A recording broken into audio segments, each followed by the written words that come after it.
Yes, we're live. Okay, hi. I'm Mirka Farabegoli, and I'm here at Hawerkamp with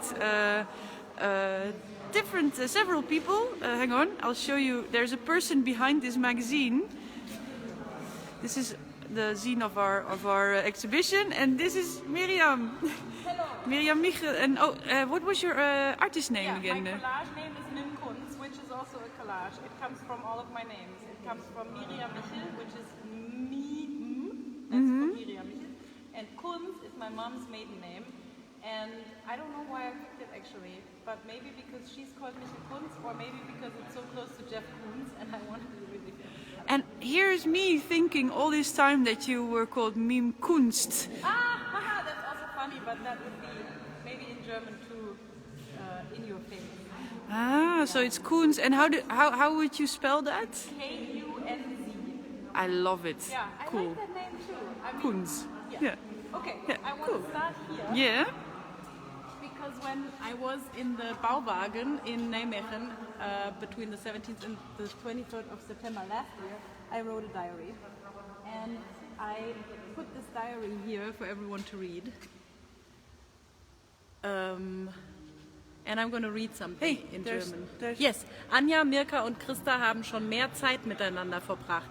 Sie alle enden mit dem Namen auf A. Nur ich nicht. Mein Name endet, wie er anfängt. M. That's also fitting to what we talked about. Yes. Our names start with the same letter. That's though. true, yeah.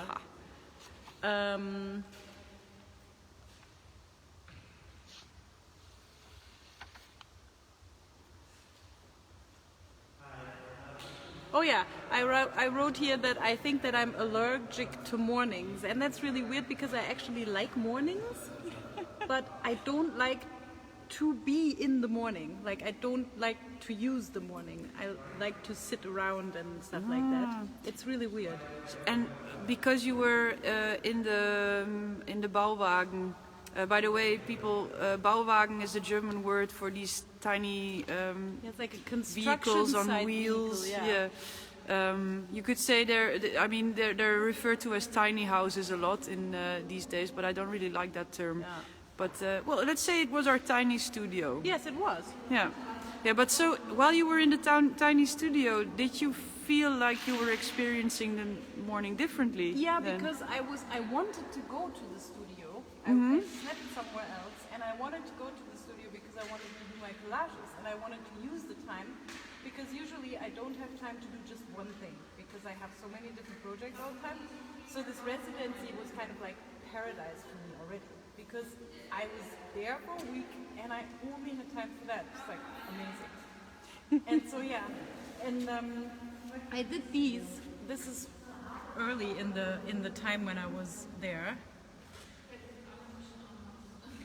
And as you can see, I work a lot with language, which probably comes from the fact that I love language, and that's my only real talent, to talk and to create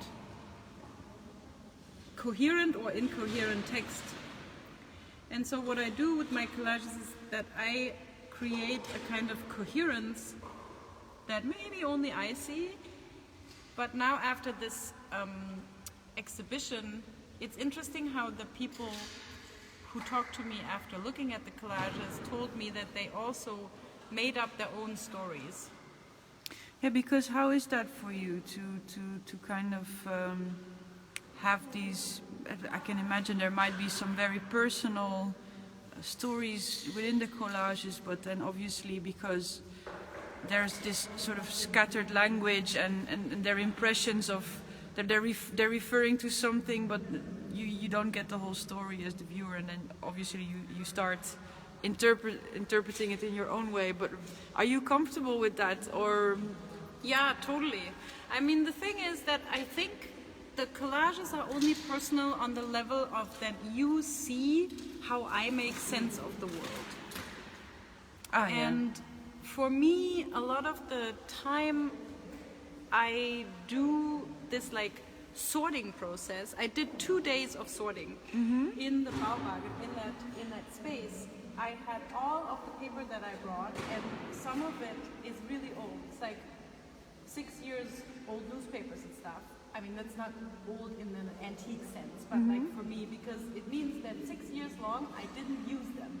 And that's also something, you know, that is interesting, because I decided for this project to take everything that I had and put it in this studio and then sort it and make collages. And so yeah, so this is what happened when I did that. And I do the sorting process in the beginning. Except for this, actually. This is actually a cheating. Oh, Because that's also why it hangs like in between. okay. Because Just to show Yes. quickly, here's like a whole bunch of this collages. was Mirka's really great idea to do like a cluster collage cloud. And then here are the other ones, and then there's this one all alone. And it's there all alone because it combines two techniques that I used. One technique is the one with the newspapers, and also the cutting out stuff and like combining it like I did in the others. But when you go really close, you can see that all of the main pictures have something in common. They are all about sexuality and nudeness and pornography in a way. And is the grass kind of a reference to covering it body up, hair, yeah. or to covering, No, to covering it up? up, I think. And it's yeah, and here it says that Norway officially says sorry to 50,000 women who had been refused support from the Norwegian government because they had kids with German soldiers during the Second World War. And so this is something, because I work a lot about the depiction of female bodies in art, and I reuse that, and I use a lot of 50s and 60s porn in other works. And so I wanted to combine this in this work, and also with the covering, because in German you say "Lass Gras drüber wachsen," so that something is in the past and we don't talk about it anymore. Yeah. That means Gras ist drüber gewachsen. Ah, yeah. And also these, the drawings, this is Egon Schiele and this is Georg Krosch. They are also from a time that I have a lot, that inspires me a lot, the neue Sachlichkeit of the German paintings. And so, yeah, so this is like a in-between. Yeah. And then I started doing these small ones. And this is this was actually a real revelation for me. This is actually like a real artist paradise for me, Yeah. because doing these small collages, and that's funny because you asked, they are more personal than the big ones actually.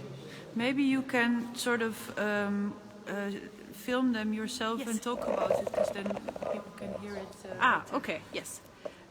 Yeah, so maybe I start with this one because that's relatively new. It's called Between Life and Death, and it's a picture I found of a woman at a flea market, and I always find that really weird when people sell their family pictures in flea markets. Yeah. But then on the other hand, I can understand, because you don't want it and you feel that there is a value, and then you don't know what to do with it. And you obviously don't want to just throw it away with the trash. Exactly, exactly. So I found this, and I mean, I love it, like the wallpaper and everything, like this string regal in the back. I would like to have that. She's also wearing a very interesting Yeah, dress. and like the whole color scheme, and like why do they stand exactly in the middle of where the wallpaper and the door like meet? It's so crazy. You know, and she is like in the color of the wallpaper, and the kid is white, like the door. Yeah. And you know, it's just like a snapshot that is so artistic in itself. Yeah. And yeah, and so I used this the notes and the text of the notes, and this is actually for me personal, because when I see a child, I often have this moment of like, oh my God, you know, this is it, in between. We're in between life and death all the time. Yeah. And yeah. And so this is another example of my work with porn, but like historic porn. And here is one thing that I want to show that I'm very proud of, because it's the first time I exhibit a hoodie. And a friend of mine helped me print this collage on this hoodie, the front and the back. Ah, yeah. Oh, there you go. And you can really see it's like printed on it. I love the effect Yeah, I here. know, it's so crazy. Yeah. And it's the actual backside of this collage. Like, you can't really see it. And so when we had a lot of talks about paradise and what it means to us, like Mirka and Krista and Anja and I, and for me, paradise is wearing a hoodie at home, and that is why I wanted to exhibit the hoodie. And for me, it's super exciting to have this printed on, because also I have so many of these brands from my youth. They mean so much to me, and like the emblem of like the screaming hand of Santa Cruz or something. And so now I have created my own paradise in a way, and I'm really happy about that. And then on the other hand, there's also always DesperateTimes, so that's why I hung it the way I did. Because if you stand here and you look at the pullover, you can see Mirka's installation of the homeless shelter behind the advertising for your dream house. Yeah, so yeah, maybe you can talk a little bit about what for you was the more valuable parts of this collaboration. Like, what did you appreciate about this collaboration? Because obviously we all kind of made our own artworks, and there's a lot of correlations between them. But I'm interested on your point of view. Maybe we can go over Yeah. there, because that's a good example of a small collaboration. Just in hanging, because I really like this piece by Krista. And then I started doing these books. I already started that a while ago, and then I decided to do like a Paradise Desperate Time book. So you have these collages inside of the book. Yeah, it's always about female bodies. I don't know how. Yeah. It's like the more time I spend with my own art, the more I'm like, I don't know why. It's weird. Well, they're so overly present Yeah, in the media as well, and in the found footage, in the newspapers and the magazines. Yeah. So you can, it's almost impossible to not incorporate them.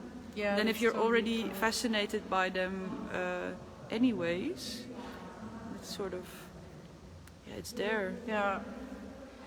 Yeah, and so I think this is a good example of what I liked about the collaboration is that I really felt that we were working together without actually doing work together. And over the last 15 years that I worked as an artist, I had a lot of collaborations where I felt pressure to find consent. And as much as I'm a fan of consent in certain situations in your life, like basically more or less everything that has to do with two people deciding on something. Like, you should have consent about where to move with your partner. Yeah. You should have consent of like where other people can stick their hands on your body and vice versa. And also I think there should be some kind of consent about like basic things like universal healthcare and food distribution in a country or something like that. But I really don't work well with consent in art. I work well in my collective that I'm part of, but only because they allow me to be like really horribly brutal and like scream and yell and cry and leave the premises and come back and leave again.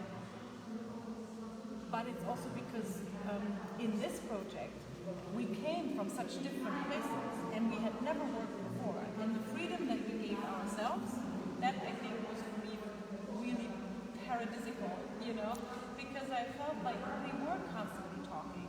And I appreciate and I respect and I value the art that you guys did so much, but I never had this feeling that I had to sort of react on anything that you were doing, or I had to hold myself back for anything that I wanted to do.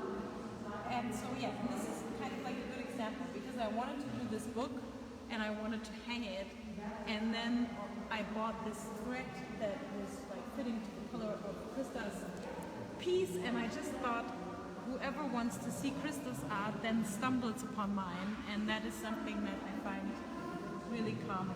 Mm-hmm. Yeah, I think, but maybe as we're talking we can walk towards the last wall with collages. I think for me also it was a lot about trust. Mm-hmm. So kind of this trust in each other's talents and capabilities, and also the trust that whatever any one of us was doing was going to be interesting for the collaboration. We can also go there in the corner, because that is really interesting for me. I did this with this diary. I also did a daily quote. And I put these daily quotes on these thingies because I like them so much. I don't know if everyone knows these. When I was a kid, when you would order like coffee or cake, you would get the plate on this. Yeah, I recognize them from cakes. Exactly, it's like cake and coffee thing. And so every afternoon I picked one quote from my diary or from what I was thinking while I was doing the collages, and I wrote it down. And this is like, this says, the wind and physics are stronger than my will. I like the one that says children are egoists. Children are egoists. Yes. And this is really funny because it wasn't that warm, it was already fall, but inside of the wagon it was so hot, and I had a watch there that I think is still in there ticking because I forgot it. And so in that afternoon I was like, yeah, the clock is ticking and the sweat is running. I have a very vivid picture of that, because I experienced what it was like to be in a very warm mini studio space. Yeah. And this one, entrance to the toilets is paradise. Was that because you couldn't get in? Because you didn't have the key? No, and it was also because I had to go to inside Hubert to actually go to the toilet. And for me, that I didn't know that it was such an important part of my freedom to have access to laboratories. It's like unbelievable. And this is really what I found out. Yeah. Funny thing is that I did another project with a group of amateurs in Essen, and one of the participants, they did little walks in the city of Essen, and she came up with this story about free access to toilets. And she told me, she's like, yeah, you know, I don't know if it's the best idea, but I would like to do like this story about accessible toilets like 24/7 for free. And I was like, yes! And I think she thought I was going totally mad. When I was in Portugal, I noticed that a lot of villages in Portugal, they have a free public toilet, and they're always very clean and well kept. And I was just thinking, why don't we have this? We live, I mean, Germany and Holland are among the richest countries in the world, and you have to pay to go to a toilet. And in the UK and in Scotland also, every stop at the Autobahn, it's free. Yeah. I loved the public toilets in Australia. They were compost toilets. That was a pretty cool thing as well. So here we are. Super thick in story. Maybe I will pass the camera. Yeah, you can see that. I mean, I go far away. Yes. Yes. And I decided to leave one space open because this is how far I got during the residency. Also here I did these two in Hawerkamp. And also this one. Right? Yes, right, yeah. Yes. And I see a few men in here. That's I see true. Iggy Pop. Yeah, and I see Ryan Gosling.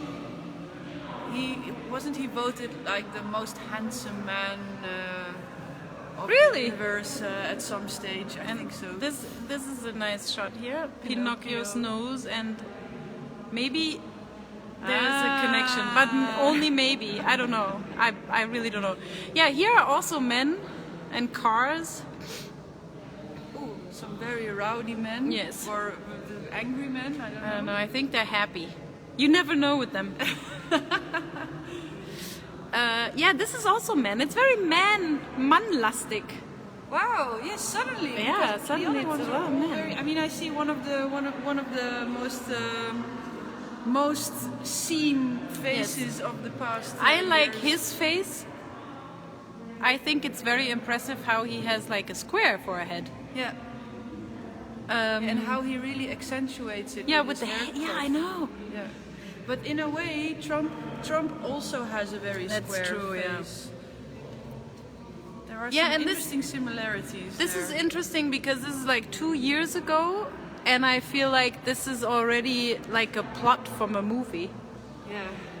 And yeah, and this I really like because it's one of the rare moments when I actually also work about space, like you and Krista did. And I notice yeah. it's there. It seems to be more calm than the other collages. Like there's less input, less text as well. Yeah, I like this text. Die Zunge. I see something about empty room, empty day. Yeah, it's interesting because these are part of a report about an empty. I think it's like a hospice, like where people die. Ah, yeah. And I found this really interesting how this kind of bedding makes you think of sickness or loneliness or something like that. You know, this is not like 2 single beds are not normal anymore. You know, for us to be like Wohnung. Yes, and again to end this, yes, Yes, the I bathrooms wanna end with this because the bathrooms are coming, and Thomas Watson said he thinks that for the whole world it's enough to have 5 computers. They don't need more. And again, I have this, and I think that this is my last image. Singing of toilets, because yeah, I think it's the age. I usually didn't need toilets, but now I think I need toilets. Or maybe it's just that they become rare, as you say, you know, that it's not common anymore. Yeah. So yeah, plädoyer for toilets. Woohoo! Well, so that wraps up our tour for today and our exhibition. You can actually see Krista in the background, who is already starting to clear up. That's one of my favorite moments also after performances, to clean up and then have the empty space again. Yes, and I really like that with this exhibition we started filming the build-up. Yes. Because usually that's a part where spectators they don't get a chance to watch, and now you even get a glimpse of the end. So thanks for watching. Yes. Thank you, Miriam. And if you want a catalog, Mirka sewed them all together, like with her hand. They're all like hand stitched. Bare hands. So you can send us a message and get a catalog. Yes. Bye bye. Bye.